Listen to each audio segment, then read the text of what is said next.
Hi hello అండి, welcome back to my channel Prasanna Rupesh. ఈరోజు నేను మీకు తలలో పేలు తగ్గించే రెమెడీ ఒకటి చూపిస్తానండి. Natural remedy. అది సీతాఫలకాయ చెట్టు ఆకులు లేతయి ఒక గుప్పుడు కోసుకొని అవి నీట్గా క్లీన్ చేసుకోండి. బూజు ఏమైనా ఉన్నాయో చూసుకుని ఆకులు నీట్గా క్లీన్ చేసుకుని ఒక ప్లేట్లోకి తీసుకోండి. దాంట్లో ఒక చిన్నది అయితే ఒక ఉల్లిపాయ తీసుకోండి, పెద్దదైతే అందులో హాఫ్ తీసుకోండి, సరిపోద్ది. ఈ రెండు కలిపి నీట్గా క్లీన్ చేసేసుకొని మిక్సీ జార్లో వేసుకోండి, పేస్ట్ చేసుకోండి. ఉల్లిపాయ చిన్న చిన్న ముక్కలుగా కట్ చేసేసుకొని మిక్సీ జార్లో వేసుకొని పేస్ట్ వెళ్ళే చేసుకోండి. అలాగే మన ఛానల్లో చాలామంది చూస్తున్నారండి, సబ్స్క్రైబ్ చేసుకోవట్లేదు. వ్యూస్ వస్తున్నాయి కానీ సబ్స్క్రైబ్ చేసుకోవట్లేదండి. మీరు సబ్స్క్రైబ్ చేసుకుని నన్ను ఎంకరేజ్ చేయండి. ఇలాంటి మరిన్ని వీడియోస్ నేను ఇంకా మీ ముందుకు తీసుకొస్తాను. ఓకేనండి. ఇదిగోండి, ఇలాగా చిన్న ముక్కలుగా కట్ చేసుకుని ఈ మిక్సీ జార్లో వేసుకుని పేస్ట్ వెళ్ళి రెడీ చేసుకోండి. ఇది న్యాచురల్ రెమెడీ అండి. దీనివల్ల ఎటువంటి సైడ్ ఎఫెక్ట్స్ ఉండవు. మనం హ్యాపీగా తలకి అప్లై చేసేయచ్చు. ఏ వయసు పిల్లలకైనా సరే, చిన్నపిల్లల కాడి నుంచి పెద్దోళ్ళ దాకా ఎవరైనా అప్లై చేసుకోవచ్చు.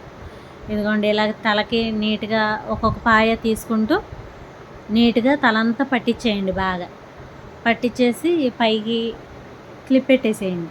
కింద నుంచి కింద దాకా హెయిర్ కురులు బారుగా అవసరం లేదండి. ఈ పైన మట్టిగా సరిపోద్ది. ఫుల్గా పట్టించేసి క్లిప్ పెట్టేయండి పైకి. ఇది ఒక గంట 40 నిమిషాలు, గంట దాటినా పర్లేదులేండి, ఏమవదు. ఎందుకంటే ఇది న్యాచురల్దే కాబట్టి భయం ఏమి ఉండదు, సైడ్ ఎఫెక్ట్స్ ఏమి ఉండవు కాబట్టి హ్యాపీగా ఉంచుకోవచ్చు.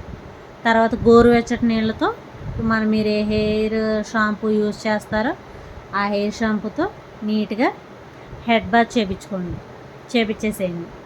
చక్కగా ఉంటుంది ఫ్రెష్ హెయిర్. ఉల్లిపాయ వల్ల హెయిర్ సిల్కీగా ఉంటుందండి, హెయిర్ గ్రోత్ కూడా ఉంటుంది. నేను ఇది ఫస్ట్ టైమేనండి అప్లై చేసేది. నాకు ఒక ఆంటీ చెప్పారు, సరే నేను ట్రై చేసి చూద్దాం, రిజల్ట్ ఎలా ఉందో చూసి మీకు చెప్దామని ట్రై చేశాను. నాకు రిజల్ట్ అయితే బాగా వచ్చిందండి, అందుకే మీకు కూడా చూపిస్తున్నాను. మీరు కూడా ట్రై చేయండి, రిజల్ట్ అయితే బాగుంటుంది. హెయిర్ కూడా సిల్కీగా ఉంటుందండి, బాగుంటుంది. ఇదిగోండి చూడండి, హెడ్ బాత్ చేయించేసాను. ఇప్పుడు మీకు పేలు ఎలా వస్తున్నాయో చూపిస్తాను చూడండి.